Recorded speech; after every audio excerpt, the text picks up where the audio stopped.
दिग्विजय सिंह भोपाल से घोषित हो गए कांग्रेस के प्रत्याशी, उनके सामने प्रज्ञा ठाकुर लड़ना चाह रही है। देखिए, कोई भी लड़े दिग्विजय सिंह जी के सामने, दिग्विजय सिंह जी को हारना है और वो कमलनाथ जी और सिंधिया जी के षड्यंत्र में फंस गए।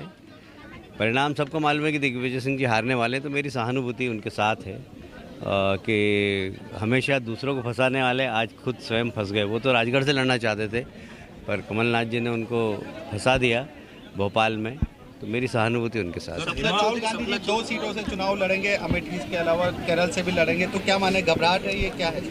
देखिए, ये घबराहट पूरे विपक्ष के अंदर है।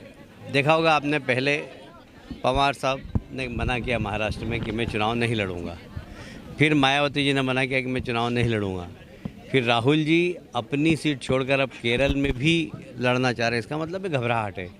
तो विपक्ष की जो दशा है इससे समझ में आ जाती है देश को कि जो विपक्ष मोदी जी के बराबर खड़ा होने की कोशिश कर रहा है, वो स्वयं उनके नेता आज चुनाव लड़ने से घबरा रहे हैं, एक सीट की जगह दूसरी सीट ढूंढ रहे हैं।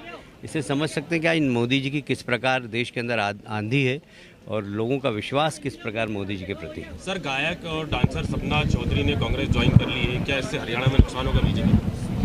देखिए, मैं हरियाणा का प्रभारी था पर मैं सपना चौधरी जी को नहीं पहचानता था और उनका कोई वहाँ पर जनाधार है ऐसा नहीं मानता।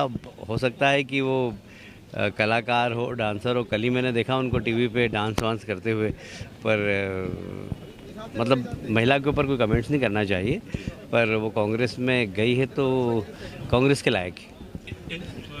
भारतीय जनता पार्टी ने अभी तक इंदौर से अपना प्रत्याशी नहीं चुना है, तो क्या कयास लगाया जा रहा है कि सुमित्रा महाजन जी का नाम के अलावा आपके नाम पे भी राय शुमारी जा रही है? देखिए, मैं तो पहले ही बोल चुका हूँ कि मैं बंगाल में भी काम करूँगा और इसलिए बंगाल में मेरी प्राथमिकता है कि वहाँ ज़्यादा से ज़्यादा सीट लेकर आऊँ।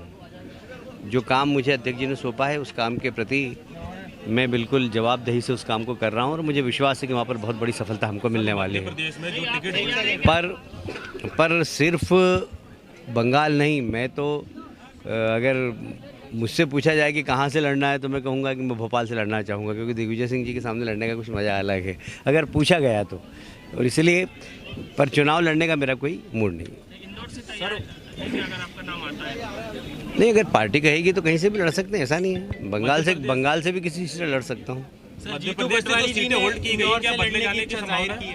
जीतू पटवारी जी ने लोकसभा जाहिर की। 25 तारीख तक सारी सीट डिक्लेयर हो जाएगी और जीतू पटवारी जी ने भी अगर इच्छा जाहिर की तो आप समझ सकते हैं कि सरकार के क्या हाल है। उनको मालूम है कि सरकार जाने वाली है तो मंत्री नहीं रहेंगे, कम से कम सांसद का ही चुनाव लड़ लें, इसलिए वो अपना राजनीतिक कोई पद मेरे पास रहे इसकी कोशिश कर रहे हैं। पर वो लड़ेंगे तो भी हारेंगे, ना इधर के रहेंगे ना उधर के रहेंगे। सर, राजबब्बर जी ने भी अपनी सीट बदलने की मांग की है पार्टी से, तो ये भी उनकी भी घबराहट हो सकती है? बहुत सारे लोगों की घबराहट है, बहुत सारे लोगों को टिकट मिल गए, लड़ना नहीं चाहते हैं विपक्ष में, पर और भारतीय जनता पार्टी के पास लाइन लगी है लड़ने वालों की, तो इससे अंदाज लगा सकते हैं कि विपक्ष की क्या हालत है और मोदी जी के नेतृत्व में कितना दम है।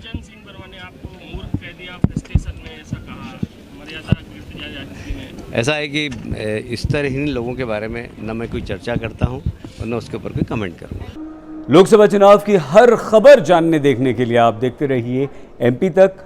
लाइक कीजिए, सब्सक्राइब कीजिए और बेल आइकन को प्रेस करना बिल्कुल मत भूलिएगा।